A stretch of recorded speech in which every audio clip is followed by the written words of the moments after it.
Hi, I'm Tony DeFalco. I am the Living Cully Coordinator for Verde. Verde is a nonprofit here in the Cully neighborhood, and we're at Cully Park today. And Cully Park is one of the signature projects of Living Cully EcoDistrict, which is a cooperative effort between Verde and Hacienda Community Development Corporation and the Native American Youth and Family Center. And the EcoDistrict is really designed to improve equity performance in this community. So the EcoDistrict is an effort by our three organizations to create good paying green jobs, improve livability in the neighborhood by bringing green assets like Cully Park, and we're standing here today in a community garden, and to do so in a way that prevents displacement of low-income people from the neighborhood as it starts to develop. So I just first wanted to thank you for being out here. Wanted to ask you if you could describe the demographics of this neighborhood and in relation to Portland as a city. Sure. The Cully neighborhood is one of the most diverse neighborhoods in the city of Portland, and there's a 75% chance that the person living next door to you is a person of a different race than you. It's actually one of the most diverse neighborhoods in the state of Oregon. It's also characterized by high levels of poverty and underemployment, and geography. It's a very large neighborhood, but very few infrastructure services or things like parks and open space, access to parks and open spaces. So can you give us some examples of the ways in which the Cully Park project is going to bring job opportunities and training opportunities to this area?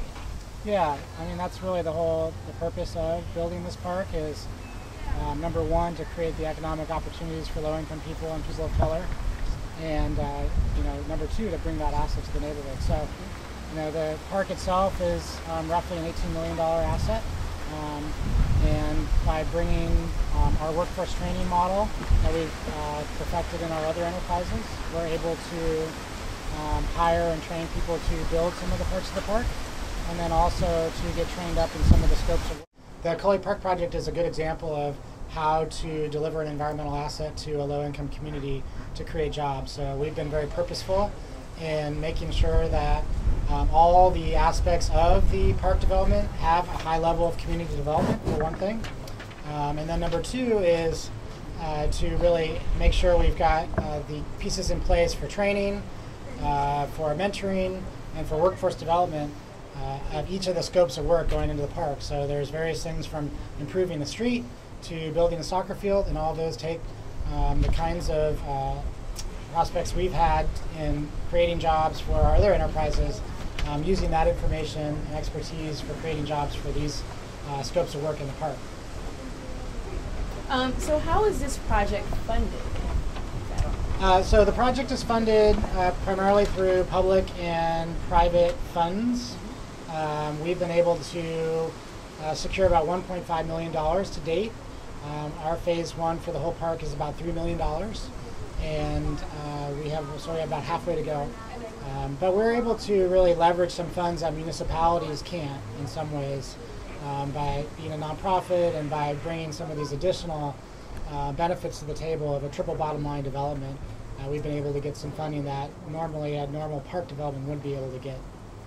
And you mentioned that it was phase one. So what are some of the other phases, and what does the timeline look like overall? Sure. The overall timeline for phase one is a 3-year project to bring the park to have a set of trails, a soccer field, picnic areas. Here we're standing at the community garden, which will be the first feature to open. Ultimately, there'll be multiple phases of this park to bring additional soccer field, additional baseball fields, and additional parking. And how can our government and or community residents get involved with a project like this?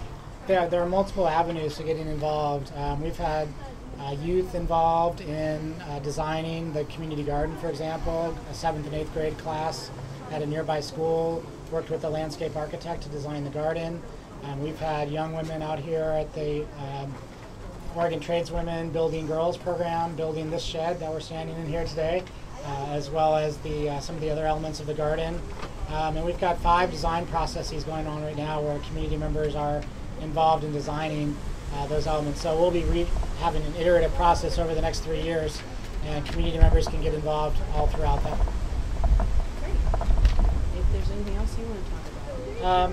Yeah, I think one of the really important things about the Living Cully EcoDistrict is that it's an equity-driven eco-district, and by that I mean that we're putting social performance at the same level as economic and environmental performance. So, we're not going to pick projects that don't create opportunities for low-income residents to get access to workforce training or jobs or being in the innovative part of our sustainability economy. And I think that's really important in terms of the city of Portland and the innovation we're trying to do here on sustainability, that if you're not delivering for low-income people or people of color in this area, then it's really not innovative. So we've got to make sure we raise that bar really high. I have another question. Do you think that this is something that can be duplicated in other communities or other cities?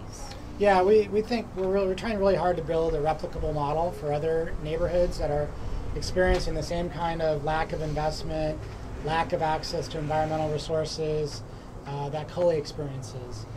We think that by bringing a real grassroots approach and by augmenting that with social enterprise and a real careful attention to the opportunities and what the community needs and wants, we can bring these kinds of assets in a way that can be replicated elsewhere. And so we're very eager to share the process we've gone through to get to this point, and we look forward to doing so. Also, to what do you attribute the lack of investment and lack of access to resources that you mentioned? I think Cully, like many places in the U.S., has kind of a forgotten element to it, where it was annexed late into the city of Portland. If you look at a map of the Cully neighborhood and you look at sidewalks, there's just kind of this big open space of no sidewalks, and so whether it's purposeful or just lack of oversight, and not really seeing how to make those investments. We're looking at from the point of view of how is this an opportunity for us to create economic opportunity for low-income people now, and so that's what we're really focused on.